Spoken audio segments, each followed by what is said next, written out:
गीता के page number 106 में मैं पहुंच चुका हूं। भगवान श्री कृष्ण अर्जुन को समझा रहे हैं कि कर्म करते जाओ अर्जुन, फल देने का अधिकार मुझको है, वो मैं तुझे दूंगा। और कर्म जब तुम मुझ पे समर्पित होकर करोगे तो तुम जीवन मरण के ये जो साइकिल है, ये साइकिल से तुम छूट जाओगे, ये बंधन से तुम छूट जाओगे। अगले श्लोक में बोलते हैं, यदा ते मोह कलील बुद्धि व्यर्तति त्रियश्यति तदा गंतासि निर्वदम श्रोता वैश श्रुतस्य च। यानी जब तुम्हारी बुद्धि मोह रूपी सघन वन को पार कर जाएगी तो तुम सुने हुए तथा सुनने योग्य सबके प्रति अन्य मनसक हो जाओगे। भक्तवदों के जीवन में ऐसे अनेक उदाहरण प्राप्त हैं जिन्हें भगवत गीता के कारण भौतिक कर्मकांड से विरक्ति हो गई। जब मनुष्य श्री कृष्ण को तथा उनके साथ अपने संबंध को वास्तविक रूप में समझ लेता है तो वह सकाम कर्मों के अनुष्ठान के प्रति पूर्णतः अनमनस्क हो जाता है, भले ही वह अनुभवी ब्राह्मण क्यों न हो। भक्त परंपरा के महान भक्त तथा आचार्य माघवेंद्र पुरी का कहना है, संध्यावदन भर्मदमस्तु भवतो भो स्नान शुंभो नमो भो देवा पितृपश्च तर्पण विदो न क्षमा क्षमायता यत्र कापि निषद्ध यादव कुलोत्मस्य कंस विद्विष क्षमारम समार्घम हरामि तदलम मन्य किम्यने में। हे मेरी त्रिकाल प्रार्थनाओं तुम्हारी जय हो। हे स्नान तुम्हें प्रणाम है। हे देव प्रीतिगण आप मैं लोगों के लिए तर्पण के में असमर्थ हूँ।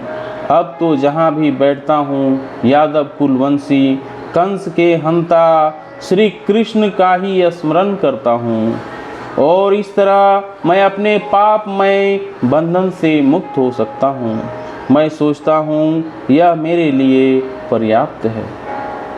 वैदिक रस्मों तथा अनुष्ठान तथा त्रिकाल संध्या प्रातः कालीन स्नान पितृ तर्पण आदि नव दीक्षितों के लिए अनिवार्य है, किंतु जब कोई पूर्णता कृष्ण भावना भवती हो और कृष्ण के दिव्य प्रेमा भक्ति में लगा हो तो वह इन विधि विधानों के प्रति उदासीन हो जाता है, क्योंकि उससे पहले सिद्धि प्राप्त हो चुकी होती है। यदि कोई परमेश्वर कृष्ण की सेवा करके ज्ञान को प्राप्त होता है तो उसे शास्त्रों में वर्णित विभिन्न प्रकार के तपस्याएं तथा यज्ञ करने की आवश्यकता नहीं रह जाती है। इसी प्रकार जो यह नहीं समझता कि वेदों का उद्देश्य कृष्ण तक पहुंचाना है और अपने आप को अनुष्ठान आदि में व्यस्त रखता है, वह केवल अपना समय नष्ट करता है। कृष्ण भावना भवती व्यक्ति शब्द ब्राह्मण की सीमा एवं वेदों के उपनिषदों की परिधि को भी लांघ जाते हैं। यानी भगवान श्री कृष्ण की भक्ति सर्वोपरि है। जो उनकी भक्ति में रमा है उन्हें सब कुछ मिल जाता है। ये इस श्लोक का भाव है। अगले श्लोक में श्रुति विवित्रापना ते यदा यस्थायस्ति निश्चला समाधवच्चला बुद्धि अस्तदा योग मावप्यसि। जब तुम्हारा मन वेदों की अलंकारी भाषा से विचलित ना हो, वह आत्म साक्षात्कार की समाधि में स्थिर हो जाए, तब तुम्हें दिव्य चेतना प्राप्त हो जाएगी। यानी कोई समाधि में है, इस कथन का अर्थ यह होता है कि वह पूर्णतः कृष्ण भावना बहती अर्थात पूर्ण समाधि में ब्रह्मांड परमात्मा तथा भगवान को प्राप्त कर लिया है।